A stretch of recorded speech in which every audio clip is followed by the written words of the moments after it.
Արեստական հնարած գործ է, գործի շրջանակն մեջտեղը որտեղ է, որ ասեք։ Մեջտեղ եմ։ Ուրեմն փաստաթղթերին ծանոթացել եմ որևէ կարամ պատմեմ։ Ծանոթացել ենք փաստաթղթերին, որևէ քրեական գործի հետ ողջամտորեն որևէ աղերս չունի, բոլոր փաստերը, որոնք շարադրված են, չեն նկարագրում որևէ հանցագործություն, չեն համապատասխանում հավաքված հենց քննիչների կողմից կամ դատախազի կողմից հավաքած փաստաթղթերին եւ վերաբերում են 2004 թվականին կատարված մի գործարքի, որը հաստատել է Հայաստանի Հանրապետության կառավարությունը, կառավարության նիստով, որոշմամբ, այդ որոշումը որևէ կերպ չի վիճարկվել եւ այդ գործարքի հետ պարոն Ռոբերտ Քոչարյանը որևէ առնչություն չունի, որ առաջ գնալով որպեսզի չդառնա ինչ-որ բան եմ անում, ընտանիքի անդամները նույնպես առնչություն չունեն։ Հետագայում արդեն, երբ որ արդեն եւ պարոն Քոչարյանը պաշտոն չէր զբաղեցնում եւ այլ օբյեկտիվ հանգամանքներ կան, Սեդրակ Քոչարյանը տվյալ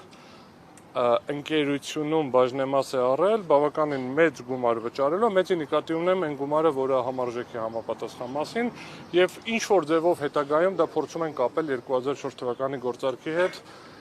այն դեպքում չէ, Արարատ թենիսի մասին չի։ Նախաքննական գաղտնիք չկա, չէ, որ թողնեք ասեմ, հարցը տվեք ասեմ, մի բան արեք։ Խոսքը վերաբերվում է մաստեր կլաս թենիսի տարածքի մասին, այդ բանի օրանժի դիմաց է, մաստեր կլասը, որը կորտերի մաս։ Նո թենիսի կորտերը չի, այդ հատվածին է վերաբերվում ըստ էության, մենք մանրամասները կներկայացնենք նիստում, շարունակություն ուրեմն։ Հողի օտարում չի եղել, վարձակալությամբ են հանձնել այդ հատվածը, այդ հատվածի վրա այլ անձ սկսել է կառուցել, ընդ որում իր գումարներով այդ անձը կա, ռեալ է Հա, Թենիս Ֆեդերացիայի նախագահն է ժամանակ, ինչ-որ մի պահից սկսած, երբ որ 2008 թվականի տնտեսական ճգնաժամի արդյունքում որոշակի ֆինանսական խնդիր է ունեցել եւ ինվեստորներ փնտրելու ժամանակ առաջարկ եղել է նաեւ Սեդրակին եւ Սեդրակ Քոչարյանը համապատասխանաբար մասնակցություն ունեցել է այդ գործընթացում։ Պասեք Վահե ջան, ավարտեմ, էլի, պասեք, միշտ տապեք։ Համապատասխանաբար այս գործընթացում որևէ կրիմինալ չկա, երբ որ մենք դիտարկենք ակնհայտորեն կեղծված թվերով, եթե հաղորդագրություն տարածել են կամ չէ, կասեն 12 միլիոն դրամով գնել են 1 միլիարդ, չգիտեմ ինչքան, իրականում առուվաճառքի պայմանագիր չկա, վարձակալության մասին է խոսքը, ներդրումային ծրագիր կա, ներդրման ծրագրի արդյունքում պարտավորություններ է ստանձնել ներդրողը, տվյալ դեպքում Հարությունը Փամբուկչյան եւ համապատասխանաբար այստեղ որևէ հանցագործության հետ կապված Լևոն Քոչարյանը գնել է, Լևոն Քոչարյանը կապ չունի։ Սեդրակ Քոչարյանը ներողություն գնել է։ Տարածք չի գնել, ներդրում է կատարել ընկերությունում։ Որպես վարձակալ։ Ընկերությունը ոնց որ կար, այսինքն դա խոսքը գնում է արդեն այն ժամանակա 2008-ի ապրիլի 9-ից հետոյի մասին է, հիմա ամսաթիվ ուղղակի ձեռքից։ Բայց որպես վարձակալ է։ Այդ տարածքը ոնց եղել է, սեփականաշնորհում այդ տարածքի մի մասի եղել է շատ ավելի ուշ, ասենք կարող է, էլի ամսաթիվը չգիտեմ, մեղադրանքի մեջ դրա մասով բան չկա։ Նորվելյանից պետական սեփականություն է եղել, օտարվել է վարձակալի, ճիշտ եմ հասկանում։ Չէ, եղել է հող, որը վարձով տվել են, օտարվել է վարձակալի ձևակերպումը, որևէ բան չի նշանակում։ Վահե ջան, մի վարքյան։ Կարակ ասեք, պատմեք, եթե ուզում եք, հետաքրքիր է ուրեմն հողի վարձակալի օտարում ձևակերպում գոյություն չի կարող ունենալ։ Կամ վաճառում եմ, կամ վարձակալական հիմունքներով տալիս եմ։ Ասում եմ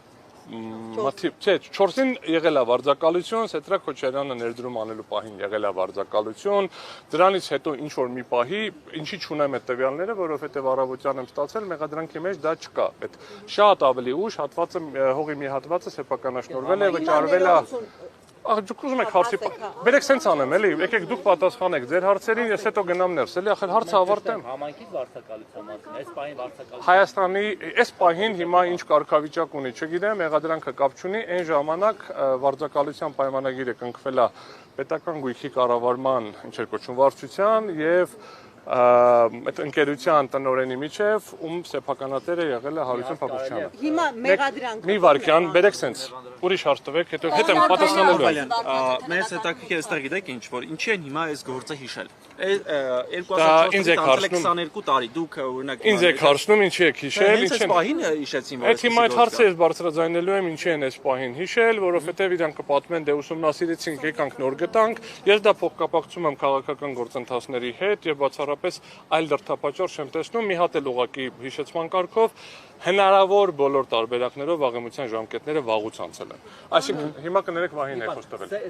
Սեկտը փակելուց հետո ոնց որ post factum է դատախազությունից գործը ստեղծել, կարել, հորինել։ Նայեք, հետևյալ նախնդիրը քրեական մեղադրանք չէր կարող առաջադրվել առանց կենտրոնական ընտրական հանձնաժողովի համաձայնության։ Կենտրոնական ընտրական հանձնաժողովի համաձայնության, ինչպես նկատում եք, չկար, որովհետև նոր են բարձրանում այդ համաձայնությունը ստանալու գործընթացին։ Համապատասխանաբար առանց դրա սեկտը չէր կարող փակվել։